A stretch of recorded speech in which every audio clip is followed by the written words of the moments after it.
In the wake of the Lion Air and Ethiopian Airlines crashes of Boeing 737 MAX planes, people are thinking about how much of their air travel is handled by software and automated systems, as opposed to the friendly pilot sitting in the cockpit. Older commercial airliners, such as the Beechcraft 1900, which are still in service mostly as small commuter aircraft, often do not have any autopilot installed. By contrast, modern commercial airliners have automated systems that can augment or even replace pilots' performance, managing engine power, controlling and navigating the aircraft, and in some cases, even completing landings. A flight simulator program shows how a plane can help land itself. Investigations are probing the possible role of automated systems in the 2018 Lion Air Flight 610 crash in Indonesia and the Ethiopian Airlines Flight 302 crash in March 2019. Regardless of those findings, the public may not know how much automation already is part of flying today, nor how much more automated commercial flight will become in the years ahead. Our research has examined consumers' willingness to interact with automated systems on all types of vehicles, including aircraft. Most recently, we have begun looking into people's interest in what is being called urban air mobility. This concept involves a system of small 2 to 4 passenger fully autonomous air taxis that could carry passengers on short trips throughout cities without a human pilot on board. Side effects of highly automated systems. One problem that arises in planes that have highly automated systems is that the pilots can lose track of what's actually happening.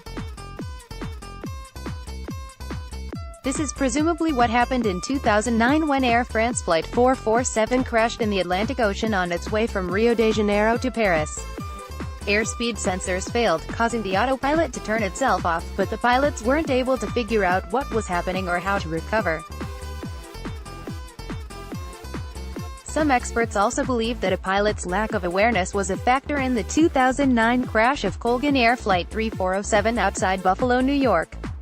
While approaching the landing, pilots may have missed the fact that the plane was slowing down too much, and again didn't realize what was happening until it was too late. Pilots who spend a lot of time in the cockpits of planes with highly automated systems may also lose some sharpness at flying planes on their own.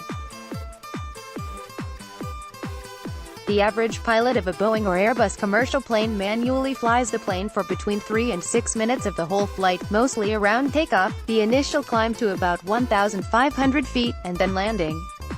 Industry supports automation. Airlines and manufacturers say they would save money and alleviate the current shortage of qualified pilots if they could reduce, or even eliminate, the number of pilots in the cockpit. Redesigning the front of the aircraft to be more aerodynamic could save even more money, if it didn't need to have room for pilots, or could move them to another part of the aircraft. With automation, pilots could be located elsewhere in the aircraft. U.S.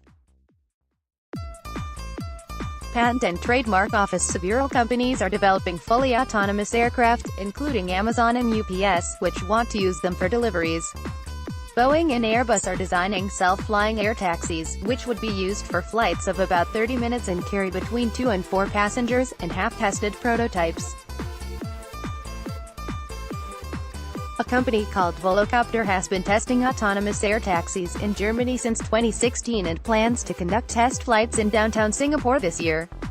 Ride-sharing giant Uber, helicopter maker Bell and many other companies are also expressing interest in similar vehicles.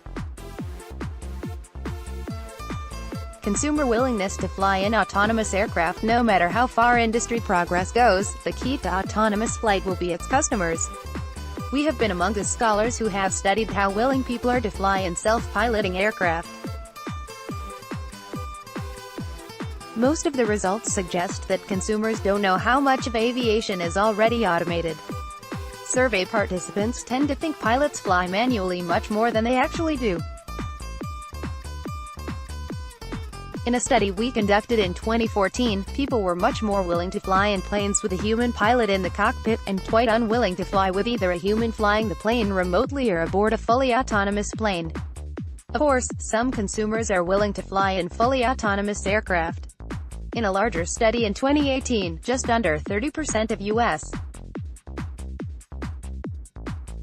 consumers indicated they would be willing to fly on an autonomous airliner. These are the early adopters, who tend to be people who are familiar with automation and view flying on an autonomous airliner as a fun activity. People who are happy about the prospect of increased automation also tend to be more willing to fly on smaller autonomous air taxis. However, most people are not ready to take fully autonomous commercial flights. Approximately 60% of passengers in our study said they were unwilling to fly on an autonomous commercial airliner. We believe that lack of knowledge about automation is one of the critical factors here, and that the public would feel better about automated flying if they knew more about the benefits of automation, such as extremely reliable automated warning systems to prevent mid-air collisions and crashes. What the future entails: automation is not going away. In fact, by all accounts, it is becoming more prevalent in the cockpit. We fully expect autonomous flights to become commonplace in the next few decades. Despite the notable crashes involving autopilots, the industry as a whole appears to believe that the automation of the future will be safe, or at least safer, for the flying public.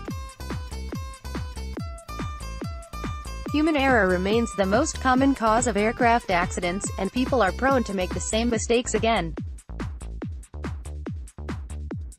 They also may have trouble taking over from automation if the computers run into problems. Automated systems, however, can be reprogrammed not to make the same errors a second time. Large commercial airplanes will likely go pilotless later than smaller private aircraft, because of the amount of time and money required to produce them.